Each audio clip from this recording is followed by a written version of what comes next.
오늘 함께 은혜 나누기 원하는 하나님 말씀은 마태복음 14장 22절에서 27절까지 말씀입니다. 네. 마태복음 14장 22절에서 27절까지 말씀입니다. 아멘. 이 말씀을 제가 공독하겠습니다. 예수께서 즉시 제자들을 재촉하사 자기가 무리를 보내는 동안에 배를 타고 앞서 건너편으로 가게 하시고 무리를 보내신 후에 기도하러 따로 산에 올라가시니라. 저물매 거기 혼자 계시더니 배가 이미 육지에서 술이나 떠나서 바람이 거스름으로 물결로 말미암아 고난을 당하더라.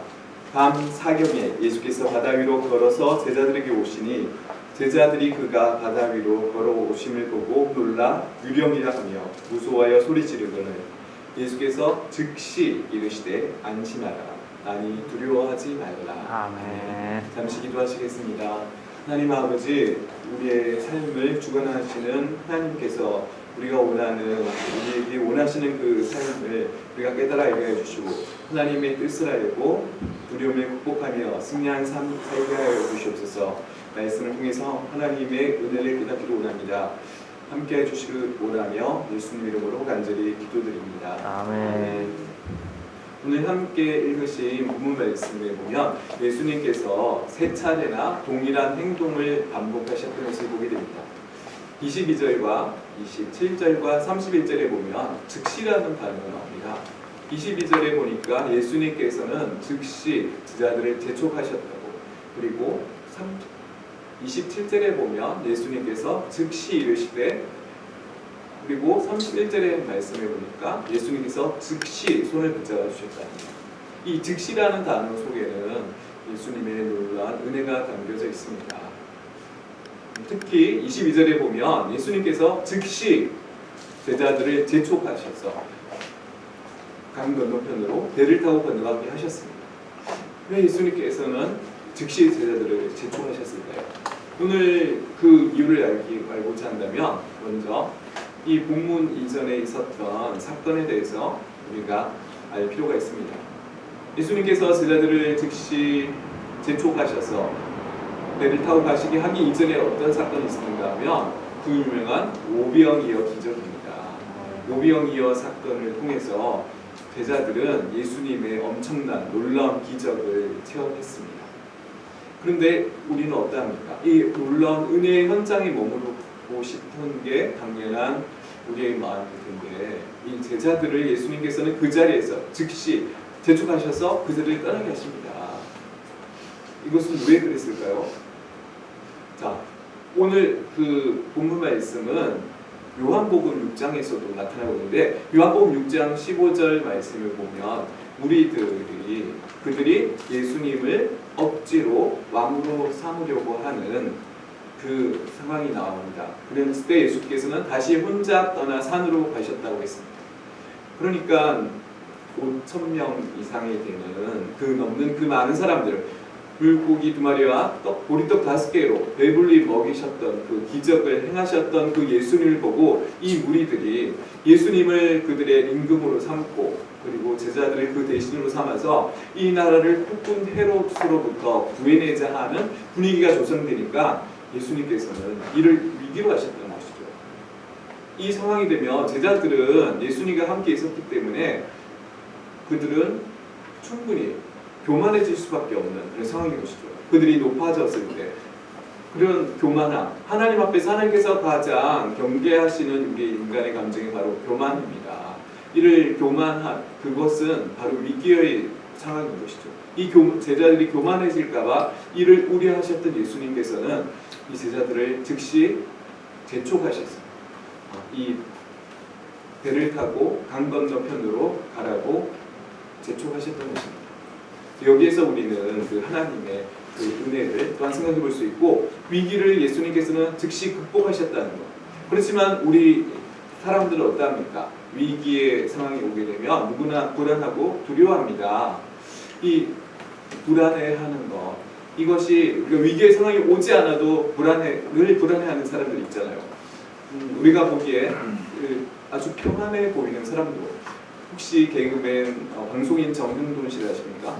그가 방송 한창 잘 나가는 그 상황이었는데도 불현듯 방송 중단한 적이 있었습니다. 맞아요. 그것이 뭐냐면 불안장애였죠. 네. 그러니까 자기가 실력에 비해 완전 정말 아주 잘 되고 인기와 명성을 얻게 되니까 이제 그의 미천이 다 끝날까봐, 미천이 드러날까봐 그건 두려웠던 거죠. 그래서 방송 중단을 했던. 이렇게 불안장애, 우리는 그 불안장애로 살아가는 사람들을 주위에서 많이 볼 수가 있습니다. 위기의 상황이 오게 되면 누구나 다 두려워하지만 평소 때 늘 불안해한다는 거죠. 보건복지부 조사에 따르면 대한민국 사람의 100명 중 12명 정도가 되는 생각보다 꽤 많은 사람이 바로 불안장애를 겪고 살아가고 있다는 것이죠.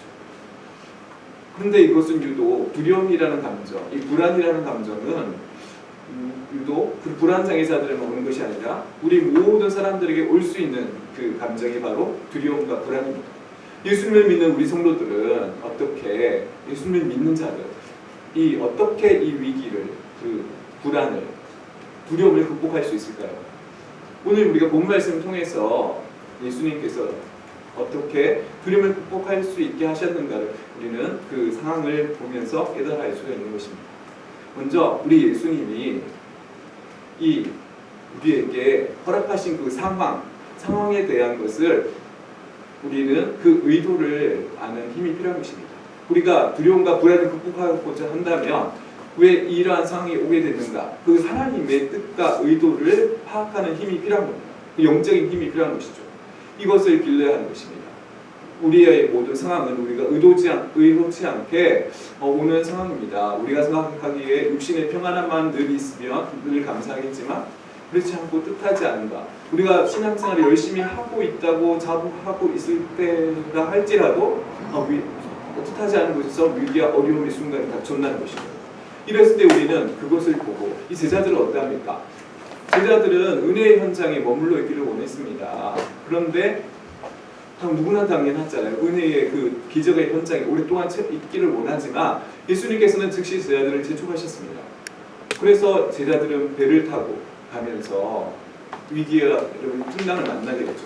그랬을 때 그들은 불안하고 두려워할 수밖에 없었습니다. 근데 우리도 마찬가지인 것이죠. 우리의 삶의 현장에서 우리도 풍랑과 위기를 맞이하게 되는데 이것은 제자들이 살아가는 삶의 현장과 우리의 삶의 현장도 동일하게 유사하다고 볼 수 있는 것입니다. 그러니까 이 풍랑, 그치지 않는 풍랑이 그들을 위협했다는 것이죠. 그치지 않는 풍랑, 그들의 제자들에게는 그 엄청난 그 고통이 있었는데 먼저 그치지 않았다는, 그 풍랑이 그치지 않았다는 것. 오늘 본문 말씀, 마태복음 14장 말고 또 똑같은 기록이 요한복음 6장 16절에 있는데 그 말씀에 보면 제자들이 배를 타고 간 시점이 언제냐면 저물매 제자들이 바다에 내려갔다고 했습니다. 저문다는 것은 그 시간은 몇 시를 한 5시 정도가 되면 요즘은 날이 저무지 않습니까? 그런데 오늘 본문 말씀에 보니까 14장 25절에 보니까 이 밤 사경까지, 그러니까 날이 저물어서 밤 사경까지, 밤 사경이라는 것은 새벽 4시에서 6시 사이를 말합니다.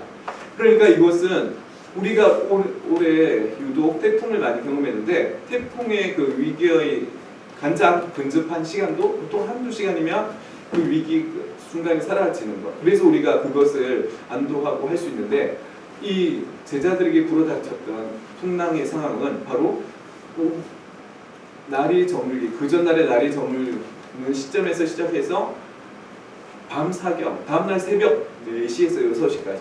그렇다면 그 반나절 1박 2일, 그 굉장히 오랜 시간 동안 풍랑이 그치지 않았다는 것이죠. 이 그치지 않는 풍랑, 이것이 바로 오늘날 우리의 또 인생의 풍랑이 잠잠하게 해달라고 그런 기도를 드립니다. 그런데 그런 기도를 드리는데 이게 곧 문제가 해결되기를 간절히 바라고 그의 작정해서 기도를 하지만 좀처럼 그 문제가 해결되지 않고 그 어려운 상황이 계속 지속될 때 우리의 마음은 심리는 어떻게 됩니까? 그럴 때 정말 우리는 불안해하고 또 이 인생의 풍랑을 잠잠케 해달라고 간절히 부르짖었지만 그것이 여전히 나의 삶 속에 계속해서 남아있다는 것이죠. 그러한 상황 속에서 때로는 우리가 하나님이 정말 나의 기도를 들으시지 않고 귀를 막고 계신 건 아닌가 하는 그런 착각이 들 정도로 그런 혼란스러울 때가 있습니다. 이러한 우리는 두려움이 있으면 무엇이 가장 두렵겠습니까? 하나님이 내 기도를 들어주시지 않으면 어떡하나, 이게 우리에게는 가장 큰 두려움이죠. 근데 이와 같은 상황, 그러니까 우리가 이렇게 간절히 인생의 풍랑을 잠잠케 해달라고 간절히 기도했지만 변함이 없는 상황이 있을 때 우리는 두려워할 수밖에 없는 것입니다. 그렇지만 이러한 두려움을 극복하라고 우리 하나님께서 말씀을 하시는데, 오늘 제자들의 상황이 바로 이 두려움을 극복함에 있어서 제자들의 고통의 현장을 우리가 먼저 생각해 보고자 하는데, 그들은 이렇게 그치지 모르는 그 풍랑으로 인해서 굉장히 고통을 겪고 있습니다. 또한 그들은 예수님의 부재에 대해서 오해를 합니다. 예수님은 지금 따로 산에 올라가셔서 기도하러 가셨죠. 그러니까 그들의 제자들과는 그 배속에 계시지 않기 때문에 제자들은 예수님과의 격리가 된 상황에서 그들은 불안해하고 두려워하는 것입니다. 그뿐만 아니라 아까도 말씀드렸듯이 이 제자들은 영적인 혼란을 겪을 수밖에 없었겠죠. 왜냐하면 그 은혜의 기적의 현장에 머물러서 함께 은혜를 누리고 기뻐하고 평안을 누리기를 원했지만, 그렇지만 예수님께서는 그 자리에서 즉시 떠나서 가라고, 배를 강 건너 가라고 재촉하셨다는 것. 이들의 이러한 예수님의 말씀에 순종을 해서 갔는데 이러한 풍랑이 일어났기 때문에 이들은 불평 원망할 수도 있고 영적으로 혼란을 가질 수 있는 엄청난 고통 속에 있었던 것입니다. 오늘 살아가는 우리에게도 이렇게 제자들과 같은 그런 상황을 살아가는 삶의 모습이 전개되는 것입니다. 이럴 때 우리가 두려움을 극복하기 위해서는 먼저 하나님의 그 의도, 하나님의 뜻을 파악하는 힘이 필요한 것입니다.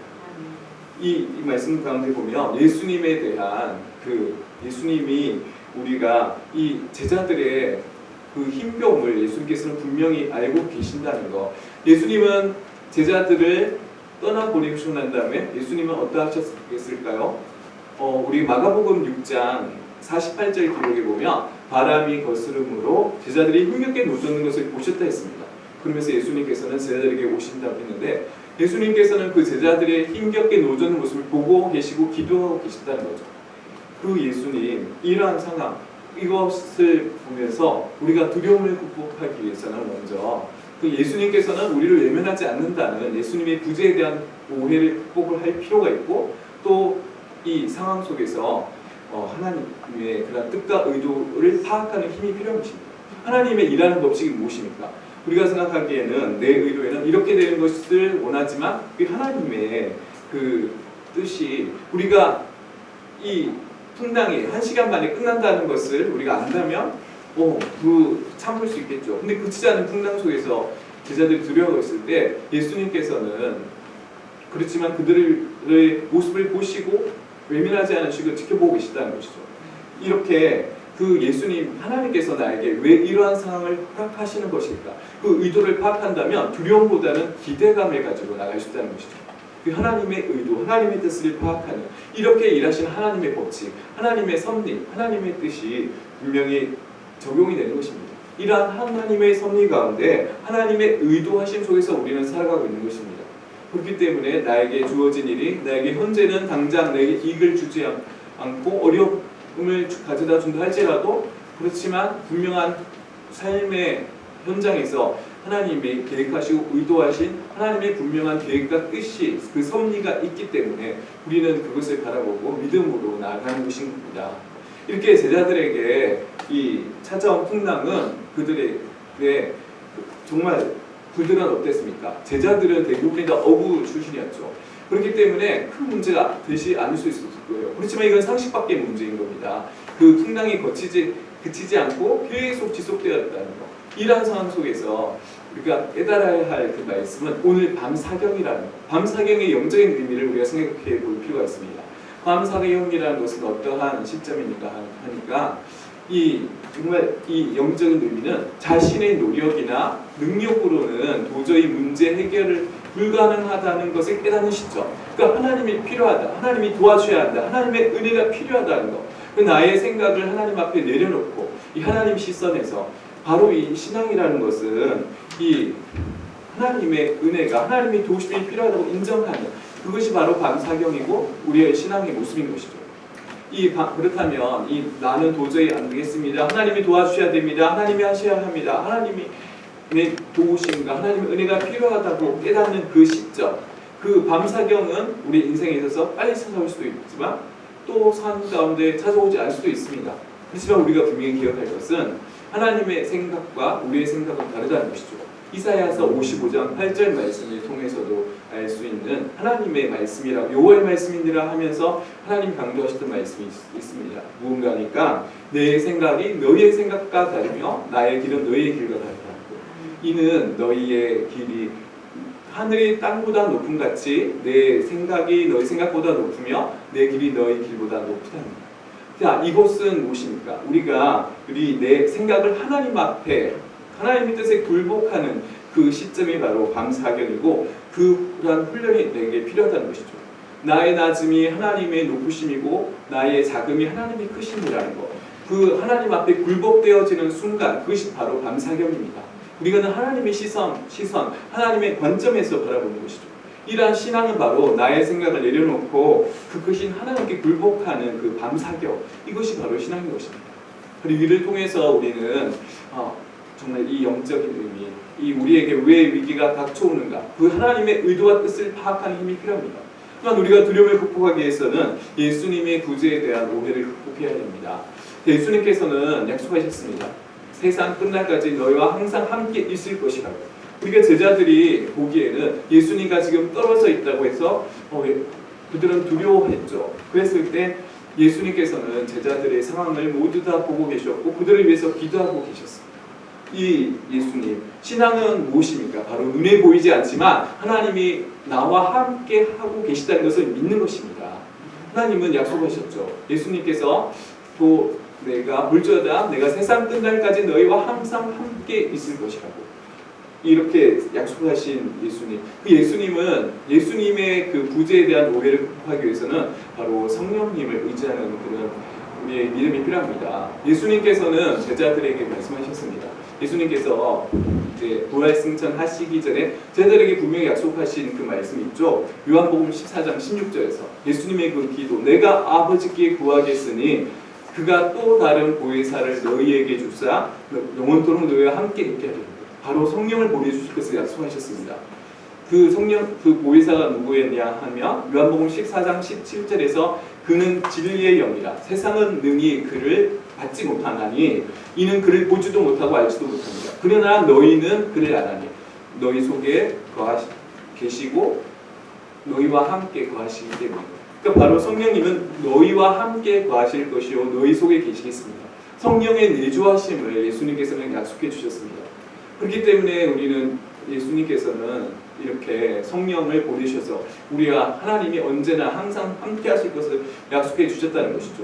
그 보혜사 성령님이 오셔서 무슨 일을 하십니까? 요한복음 14장 26절에 보니까 보혜사 곧 아버지께서 내 이름으로 보내실 성령 그가 너희에게 모든 것을 가르치고 내가 너희에게 말한 모든 것을 생각나게 하십니다. 바로 예수님의 말씀을 생각나게 하신 것이 바로 성령님이 하시는 일이죠. 예수님이 약속의 말씀. 그렇기 때문에 우리는 그 말씀을 붙잡고 나아가는 것입니다. 말씀이신 하나님을 깨닫게 하는 것이 바로 성령님의 역사하시는 거죠. 요한복음 15장 26절에서도 말씀하십니다. 내가 아버지께로부터 너희에게 보낼 보혜사 곧 아버지께로부터 너희에게 나오시는 진리의 성령이 오실 때에 그가 나를 증언하실 것이다. 바로 예수 성령님이 오신 것은 많은 일을 하시지만 결정적으로 바로 예수님을 증거하시기 위해서라고 했습니다. 그런데 우리 한국 교회의 코미디와 같은 상황이 벌어지죠. 성령님 파와 예수님 파. 자, 이것은 있을 수 없는 일입니다. 사실 성령님은 예수님을 증거하기 위해 오셨습니다. 성령님이 오시기 위해서 바로 십자가의 은혜가 필요합니다. 우리 십자가의 영성, 십자가의 인격이 필요하죠. 또한 우리는 성령님을 믿고 의지하는 믿음이 필요한 것이죠.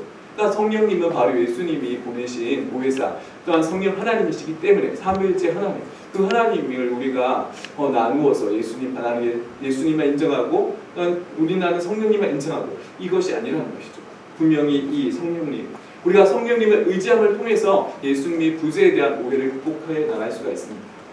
또한 우리가 이 예수님의 부재에 대한 오해를 극복하기 위해서는 주신 성경 말씀 우리에게 주신 성경 말씀이 어떠합니까? 성경에 대해서 증거하기를 요한복음 5장 39절에 보면 너희가 성경에서 영생을 얻는 줄 알고 성경을 연구하거니와 이 성경이 곧 내게 대하여 증언하는 것이다.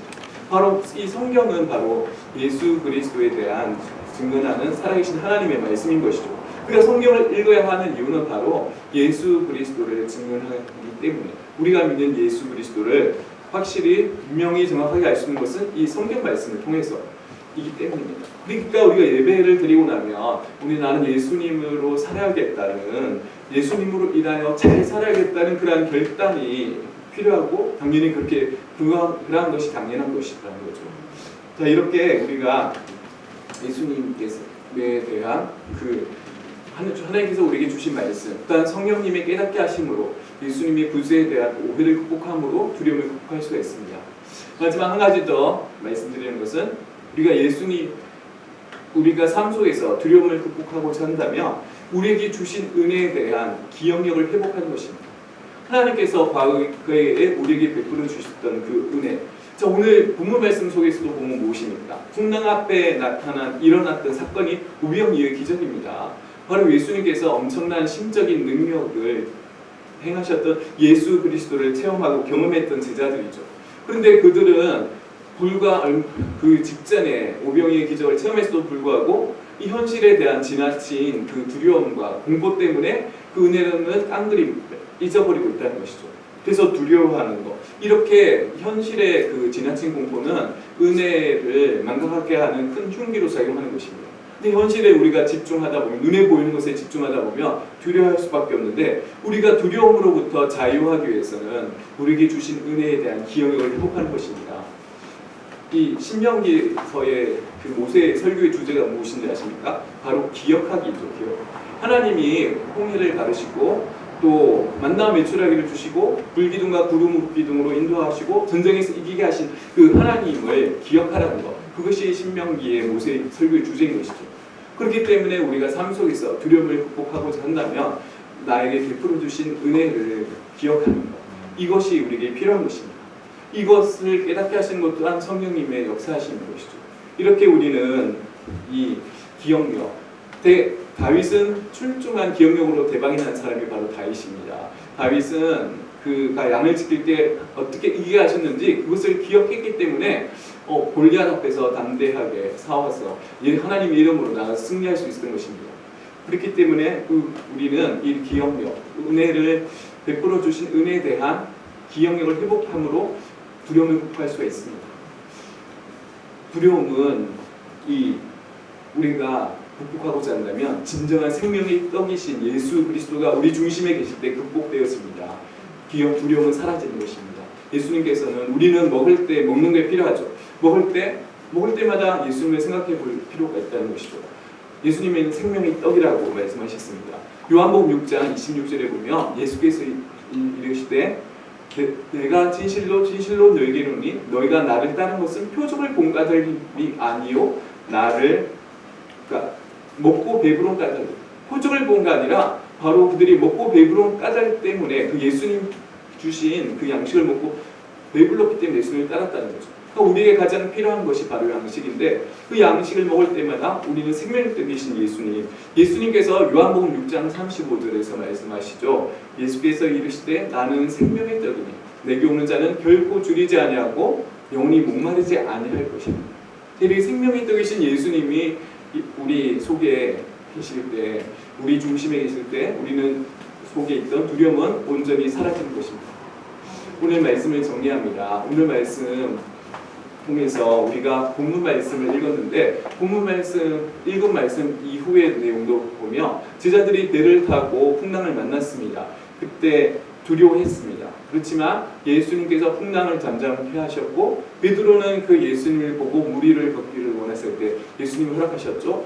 근데 예수 그리스도만을 바라보고 걸었을 때는 무사히 잘 무리를 건널 수 있었습니다. 그렇지만 주변 환경이 물을 바라보니까 무서운 생각에 두려움에 빠져서 물에 빠지고 맙니다. 그때 예수님께서는 즉시 구해주신답니다. 그렇습니다. 우리는 두려워하지 않아도 됩니다. 왜냐하면 예수님이 우리의 편이고 즉시 우리를 구해주시기 때문입니다. 우리 오늘 두려워하는 것, 하나님이 우리에게 말씀하시죠. 이사야서 41장 10절에서 두려워하지 말라. 내가 너와 함께하리라. 놀라지 말라. 나는 너의 하나님이 되리라. 내가 너를 굳세게 하리라. 참으로 너를 도와주리라. 참으로 나의 의로운 오른손으로 너를 붙들리라. 우리에게 약속의 말씀을 주셨습니다. 세상에는 참 두려워할 것이 참 많습니다. 눈으로 보기에는. 그렇지만 우리는 두려워할 필요가 없습니다. 아니, 두려워하지 말아야 합니다. 왜냐하면 하나님이 함께 하시기 때문입니다. 그 이스라엘 백성들을 인도하셨던 하나님, 광야에서 그들에게 먹을 것을 공급해 주시고, 또한 홍해를 육지처럼 건너게 하시고, 불기둥과 구름 기둥으로 그들을 인도하셨던 그 하나님이 오늘 살아가는 우리에게도 함께 하셔서 여전히 우리를 도와주시고 함께 하시기 때문입니다. 이 하나님을 의지하는 믿음으로 모든 두려움을 극복하고 하나님께서 주시는 참된 평안을 누리며 살아가실 수 있기를 간절히 바랍니다.